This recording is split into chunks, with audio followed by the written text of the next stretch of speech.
आसपास के नकली मित्र हमें दुर्व्यसनों में डाल देते हैं। बच्चों, इन मित्रों से रहना है सावधान और अपने माता पिता के संस्कारों का परिचय देते हुए राष्ट्र के अंदर इस प्रकार से अपने आप को तैयार करना है कि जब हम समाज में कुछ बनकर के निकले। आर्य समाज ये कभी नहीं कहता कि आप डॉक्टर ना बनो, इंजीनियर ना बनो, प्रोफेसर ना बनो, आप सब कुछ बनो। हमारी शुभकामनाएं हैं आपके साथ कि आप एक बड़े आदमी बनो। अच्छा बताओ बच्चों, बड़े आदमी किसको कहते हैं? अरे बोलो, किसको कहते हैं बड़ा आदमी? जो हाइट में बड़ा हो जाए और जो बहुत अच्छा, ताली से सम्मान करो। मैंने सोचा ये कहेगा जो इंजीनियर बन जाए या जिसका बैंक बैलेंस हो जाए। आजकल बड़े आदमी की यही पहचान है ना गांव में। बोले जी सबसे बड़ा आदमी कौन? बोले जिसकी सबसे बड़ी कोठी, जिसके पास सबसे बड़ी गाड़ी, जिसका परिवार सबसे बड़ा। यही है ना बच्चों कुछ पहचान, या नहीं? यही पहचान गांव में आसपास देखने को मिलती है। अच्छा, आपसे एक बात पूछ लेती हूँ। मैंने ये बात पंजाब में पूछी थी, वहां के बच्चों ने कुछ अलग उत्तर दिया था। मैं पूछ लेती हूँ आपका चिंतन कैसा है। पता चलता है, सुनने में आया है कि समय समय पर आपके बीच में विद्वान आते रहते हैं। तो आप बच्चों से पूछ रही हूँ कि आप पढ़ाई क्यों कर रहे हैं? विचार करके उत्तर दो। आप जो पढ़ते हैं, सुबह से लेकर के शाम तक विद्यालय में रहते हैं 3 बजे तक, फिर बाद में ट्यूशन भी जाते हैं, रात को भी पढ़ते हैं। आप इतनी पढ़ाई किस लिए करते हैं? बताओ बच्चों।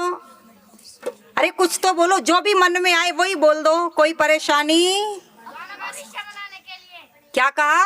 भविष्य बनाने के लिए। भविष्य बनाने के लिए। ये बेटियों का जवाब है। और आप लोग क्या कहेंगे इधर वाले? आप किस लिए पढ़ते हैं? पढ़ाई क्यों करते हैं बच्चों बताओ। बेटा पैर इकट्ठे करो। अच्छा, आने वाली पीढ़ी के लिए, ठीक है।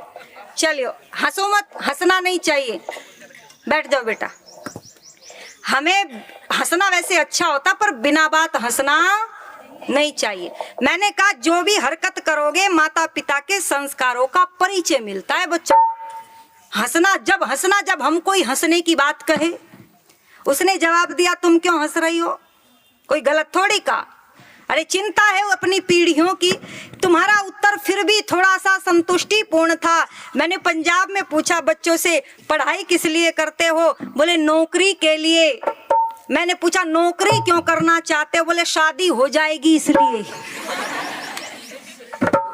मैंने कहा अगर शादी का नियम ना होता, कोई ये ना होता ऐसी परंपरा मेरे समाज में, तो फिर तुम लोग पढ़ने वाले? तो लड़के बोले हाँ जी बिल्कुल, हम तो नहीं पढ़ने वाले थे, हम तो शादी के लिए पढ़ते हैं। पर यहाँ के बच्चे कह रहे हैं, मेरी बेटियां कहती है भविष्य बनाने के लिए, और हमारे ये जो बालक वर्ग है ये कह रहा है कि अपनी पीढ़ियों को सुधारने के लिए। पर मैं एक बात कह दूं बच्चों, आज के बाद यदि तुमसे कोई पूछे तुम इतनी पढ़ाई क्यों कर रहे हो, तो उत्तर देना। क्या उत्तर भी तो पता होना चाहिए ना। उत्तर देना कि हम मनुष्य बनने के लिए पढ़ रहे हैं। आप कहेंगे हम तो मनुष्य हैं। क्यों? कोई हम गाय बकरी थोड़े ही बैठे हैं, हम मनुष्य हैं। पर मात्र इस ढांचे का नाम बोल दो बच्चों, मनुष्य। अरे बोलो, नहीं है। जब ऋषि दयानंद से पूछा मनुष्य किसको कहते हैं, तो मेरे ऋषि ने उत्तर दिया था जो मननशील होकर के कार्य करता है, बोलो वही मनुष्य कहलाने का अधिकारी। तो बेटियों सुन लो, मननशील किसको कहते हैं? जो यहाँ से दिमाग से चिंतन करके काम करता है। आज के बाद कोई भी तुम्हारे हाथों की रेखा देख करके तुम्हारे भविष्य पढ़ने वाले लोग आपके पास आ जाए, तो बोलो हमें उनके चक्कर में। अच्छा, बहक जाते हो या नहीं बहक जाते हो? कोई कह दे हम तुम्हारा भविष्य देखना जानते हैं, मैं कह दूं बच्चों मैं तुम्हारा सबका भविष्य बता सकती हूँ, भजन के बाद यहाँ मेरे पास आ जाना, भीड़ लग जाएगी। सब पूछेंगे बता दो संगीता जी क्या है हमारा भविष्य। हमें अपने पुरुषार्थ पर विश्वास नहीं है, हम हाथों की रेखाओं में भविष्य ढूंढते हैं। बच्चों, मननशील होकर के कार्य करना, यही हमारी शिक्षा का लक्ष्य होना चाहिए, यही हमारी विद्या का लक्ष्य होना चाहिए, नंबर 1। और नंबर दूसरी बात, विद्या ददाति विनः, जो विद्या हमें विनम्रता ला करके देती है, बोलो तभी हम मनुष्य कहलाने के अधिकारी। ऐसा नहीं कि हमने 2 शब्द ज्यादा क्या पढ़ लिए, अब हमने अपने माता पिता और गुरुजनों का अपमान करना प्रारंभ कर दिया। कहते हैं ना, तुमको क्या पता, तुम नहीं जानते, तुम रहने दो, तुम नहीं समझोगे। अरे याद रखना, जब तुम छोटे थे, बोलना नहीं जानते थे, तब तुम्हारी माँ तुम्हारी हर बात को समझ लेती थी। अब तुम बोलना जानते हो और अब तुम बच्चे माता से कह देते हो तुम नहीं समझोगी, इसलिए तुम रहने दो। चलो एक भजन सुना करके फिर वाणी को विराम दूंगी। और मैं निवेदन कर रही थी बच्चों, सबसे आसान काम कौन सा है? प्रश्न पूछूं या नहीं? बोलो, सबसे आसान काम संसार का कौन सा है? अरे बोलो, कुछ तो बोल दिया करो। सबसे आसान काम इस संसार में कौन सा है? अच्छा, आप क्या कहेंगे? सोना, खाना, पीना, या फैशन करना, या शादियों में जाना? बोले जी फोन चलाना सबसे आसान है, रजाई में पड़े पड़े चलाते रहो, क्या बिगड़ता है?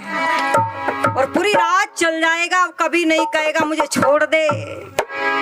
बच्चों, सबसे आसान काम है विद्या को ग्रहण करना।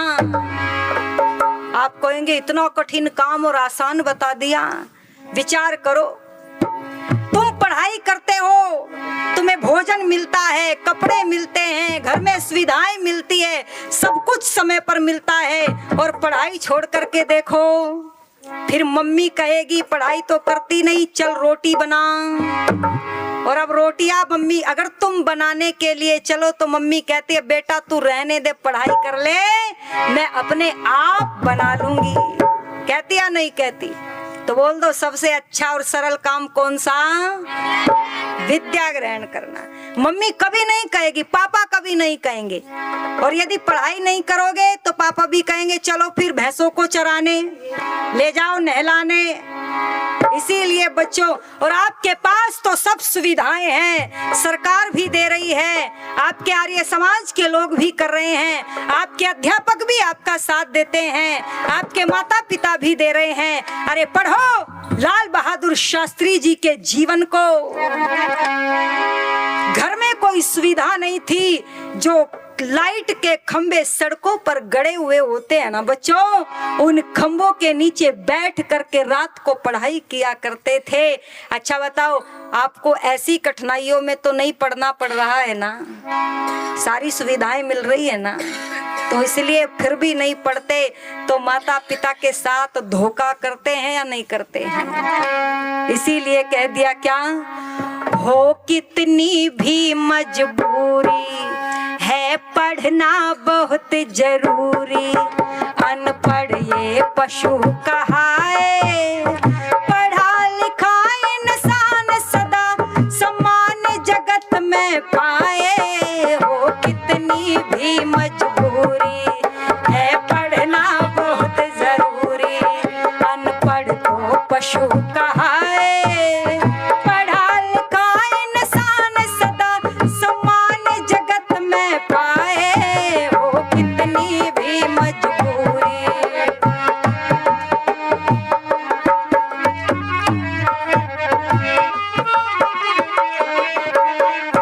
और अनपढ़ रहना अभिशाप है इस दुनिया में आकर, अनपढ़ रहना अभिशाप है इस दुनिया में आकर। हो जाता है महान मनुष्य विद्या धन को पाकर, अरे पाकर, हाँ पाकर। इसलिए विद्या सर्वश्रेष्ठ अनमोल रतन कहलाए।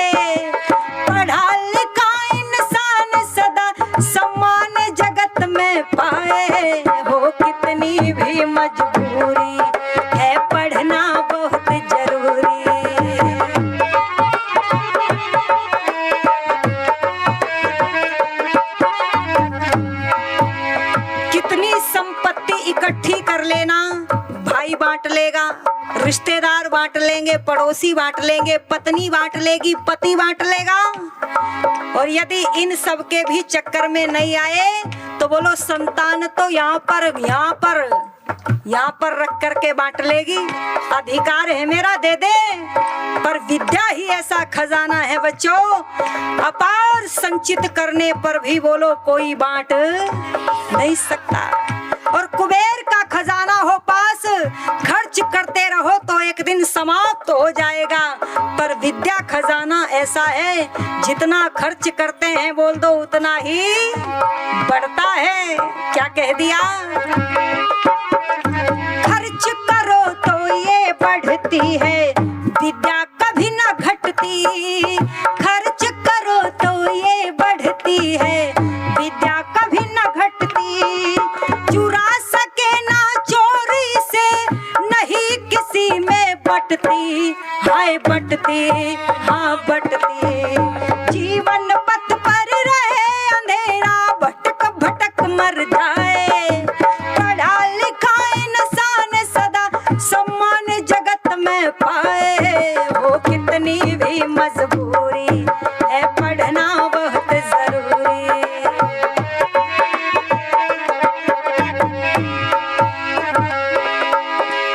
विद्या से जो प्यार करे वो सबके मन को भाए। विद्या से जो प्यार करे वो सबके मन को भाए। धर्म अर्थ और काम मोक्ष ये सभी पदार्थ पाए। हाँ पाए, हो पाए।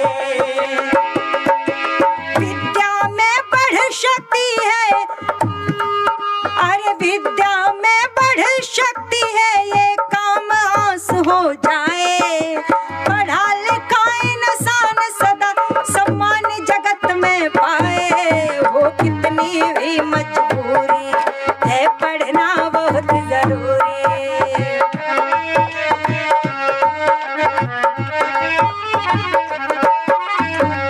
और अंत में क्या कह दिया बच्चों?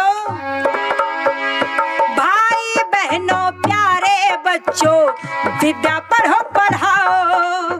भाई बहनों प्यारे बच्चों, विद्या पढ़ो पढ़ाओ। विद्या पढ़कर आगे बढ़कर जीवन सफल बनाओ बनाओ। गाओ प्रेम संत राम, ये प्रेमी भजन बनाए। पढ़ा लिखा इंसान सदा सम्मान जगत में पाए। हो कितनी भी मजबूरी है, पढ़ना बहुत जरूरी। हाँ कितनी भी मजबूरी। एक बार बोलो बच्चों मेरे साथ, क्या? हो कितनी भी मजबूरी है, पढ़ना बहुत जरूरी।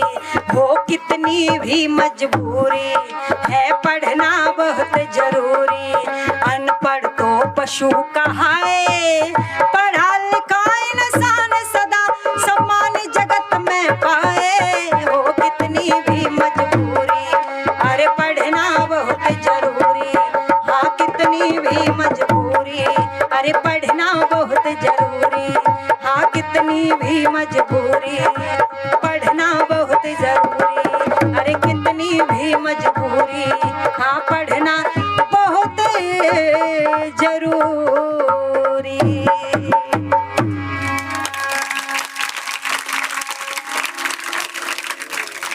आई